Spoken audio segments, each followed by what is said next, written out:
ToyTractorTimes.com is here at the 2016 St. Louis Farm Toy Show with Dan Maier, who has been one of our more popular authors over the years and also very good at making displays. Congratulations, you placed second in the big show, and trophy looks good. Can you tell us a little bit about the display you brought out? You bet, thanks Jason. Basically I wanted to create a Midwestern style oatlage harvest, or chopping I guess. I started out with this display, and after seeing Chris Delva's stubble field, or alfalfa stubble, I talked with him many times about doing a bigger one and how we could expand it. And after some brainstorming, we came up with an idea to create it and do it much easier than string lining it, which he had done his with. And basically I took 6-inch, quarter-inch bolt and fender washers and regular flat washers, and made myself a jig. And with that, I was able to scribe my lines and then use a fine line applicator out of a plastic bottle with matte medium, and then go in and do about 6 lines at a time, or 6 rows, and apply it with 2mm static grass. Well, it turned out great. I mean, this is something I wanted to do myself on display for a long time, and yeah, I think it's probably a dream for everyone to have something like this, and now it is possible, and we know that now. So. It goes right through. It kind of have the coming down a hill and a little bit of probably a waterway coming through there. Yeah, a little bit of a low bottom, or maybe a kind of a creek coming through there. So tell us about the equipment that's up here. Well, we got a 7950 John Deere chopper. Zeb Mueller did a lot of the work to it. He did the railings and the scratch-built feeder house. The exhaust area is all scratch-built by him. It's got the netting over the header there. Yes, so the head and the spout I actually ordered off of Shapeways, and I finished them myself. You can get them on Shapeways. And the tires I did myself too as well. So is a 7950 exhaust a little different than? Yeah, I think he had to do some modifications to get it a little more accurate, and he did scratch build like the rear end on it and stuff as well, and some of the rear. I think he cut off some of the rear weights that are on the stock one as well.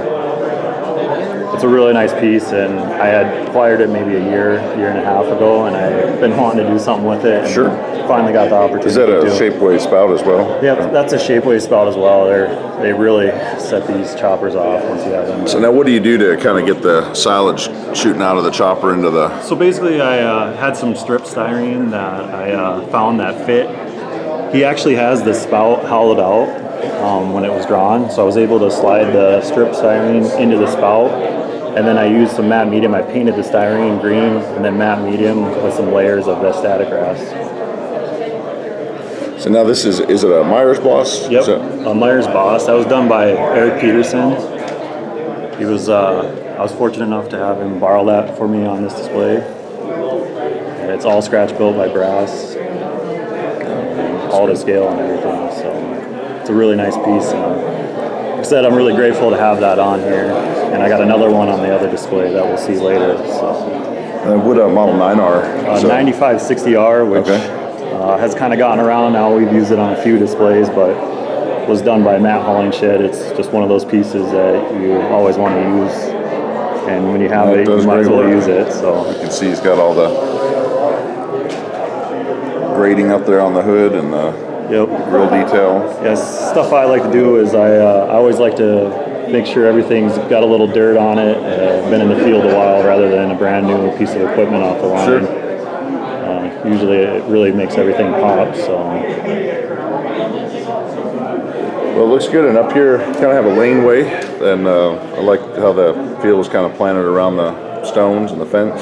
Yeah, so with that jig that I built, I wanted to, it was going to be possible to do something with this with a curve, and in parts of the Dakotas especially, it's real common to have rock issues, and a lot of times you'll just pile them on the headlands or in the middle of the field. A lot of guys don't have excavators or anything to bury them, so they would just pile them wherever they could. Like on this section line here, or fence line. Kind of made the fence line look like it was abandoned. They haven't kept it up in a while. So.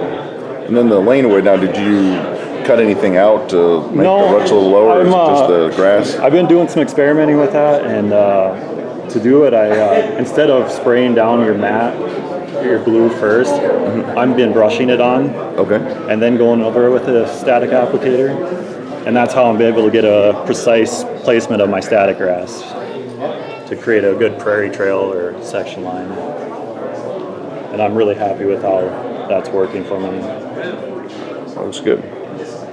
Well, I guess we move on from the oatledge out in the field to the bunk area.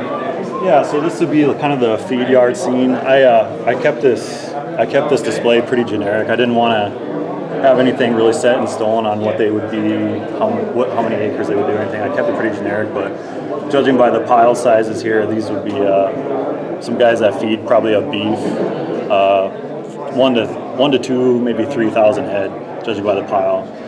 And right there, you're kind of seeing some wrapped alfalfa bales, high moisture. Now, you use plumber's tape for this, or? Yes, there actually are felt bales, and then I wrap them with that plumber's tape. And the felt is a great thing to do for this because you kind of get some unevenness of your bales. They're not completely uniform. And Yeah, I like how it gives that elastic look on the end, and then also you have the kind of where it's torn off and where it went through the bell wrapper. Yep. So when they grabbed it, they probably would have ripped it kind of a little bit and drug it. So that's kind of the effect I went for with that. Looks good. And another detail you had mentioned was something you did to the tires up here on the bunk. Yeah. So I used to work for some people that fed cattle, and we put tires, actual full rear tires off of tractors on the bunk or on top of the pile. And I wanted to recreate that, but I did not want to have tires with full tread on them. So I did some playing around with sandpaper and the drill press, and I sanded down every tire that's on top of here, so it's not much tread left on them, like it would really be. So, and this would be the corn side of the pile, and this is kind of modeled in July, early July, when they'd be doing the oatledge. So that's about how much corn they would have, how much silage they would have left. And they wouldn't be feeding much this time of year anyways. So. And we can see that these are the felt bales with the wrap that are yes, those inside are the felt bales, and they are actually covered in static grass. And then we use the wetting tool to get the net wrap effect on them. Well, we'll come around here and look at the front facing of the pile, which you got kind of ground down there. Yeah, so I just shaped foam for this pile. I was fortunate enough to have a pretty good guide on making this pile. Chris Delva has done a pile real similar to this, and he hooked me up with the right foam grass colors to get that silage look rather than a green look that you commonly see people attempt to do. You'll see kind of some grapple marks where they grabbed off the pile with the grapple, along with spread out silage that's still on the ground. Now, what is this area here with the yellow pile? So that would be your dried distiller's grain, or DDG. Okay. A lot of times in the Dakotas there's a lot of ethanol plants, and I guess all through the Midwest there is a lot of ethanol plants, and that's one of the great byproducts for feeders to use to feed with it. So I wanted to have that here. And then looks like a ground up pile of probably baled hay. Yeah, that'd be like alfalfa or something they ground with a tub grinder, and they would be feeding that into with the rations. So. And then we've got a Pintana 1120 HD. It's a twin screw. Yep. And that's on a 7200R, and that's also a customized tractor by Zeb Mueller. The most unique thing about it, it's a two-wheel drive. And I was fortunate enough to pick this up about a month before the show, and it screamed to me a feed wagon tractor if I've ever seen one. So Finding those modern two-wheel drive tractors is neat. They stand out, and they are perfect for that TMR work. And one of the reasons they would probably have a two-wheel drive is because they probably have fence line bunks with the equipment that they do have, so they wouldn't ever be going in a pen to really feed. So a two-wheel drive would be all they really need to feed with. So. And I guess come over here and look at this. Must be the oatledge bunk. Yeah, so this would be where they'd be piling the oatledge. I did this in foam too.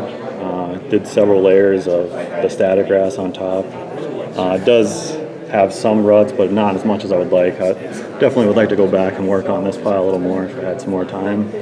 But the tractor on the pile is a 8360R. Got to thank Adam Fricks for letting me borrow that. That's another Zeb tractor. But to his credit, he did design the 3D printed blade. It's modeled after a Degelman, and it does come on and off. The only thing it don't do is move up and down, which is not something I really needed anyways. Well, it looks good right at the top of the pile, backing down. Exactly. So I'm really happy with that. And he actually, the mesh on the top on the silage guard is actually printed too, so it's really impressive.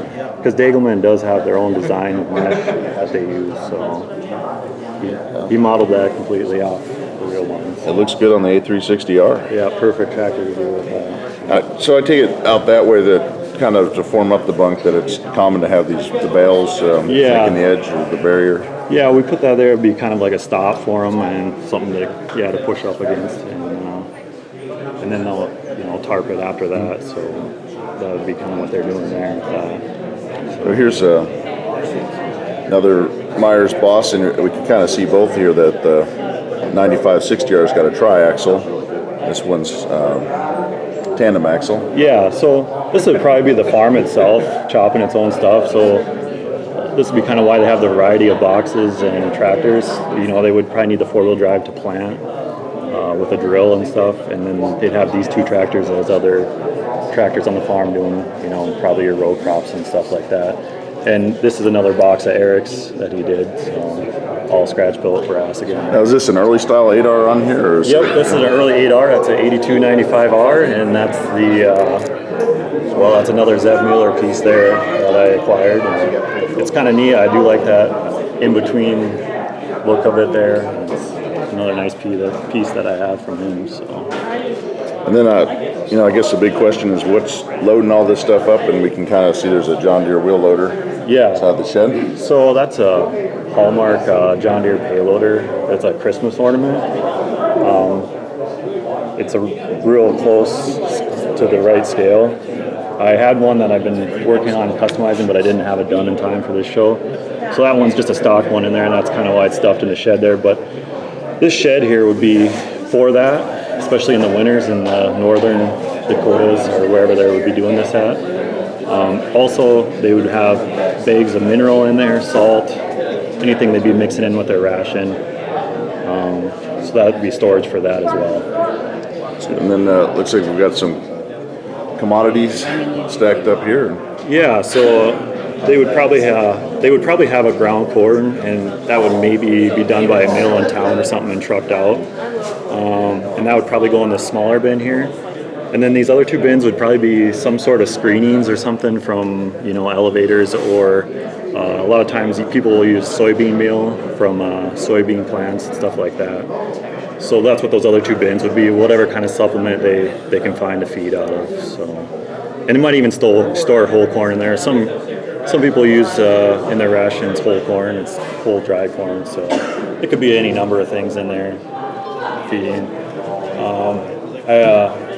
I wanted to add the light pole there because a lot of times people feed early in the morning, and in the wintertime it's pretty dark, so it's always nice to have a light. And then if you kind of peek over here, I do have the control boxes for the augers on the bins. Very nice. Where do you get a light pole like that? Well, the pole itself is some wood that I stained and kind of aged right. The light itself is a HO scale light. I would want to think that it's pretty big for HO scale. It seems to fit right in S scale, so looks right. I went with it, and I added the wire, of course, to it and stuff. So it would actually light up, but I did not go to that measure to make it actually light up. It didn't feel quite that ambitious, I guess. So. Well, thank you for the tour. You bet. Congratulations, and hope we might see you down the road at another big show like St. Louis or Dyersville. You betcha. We hope to make it one.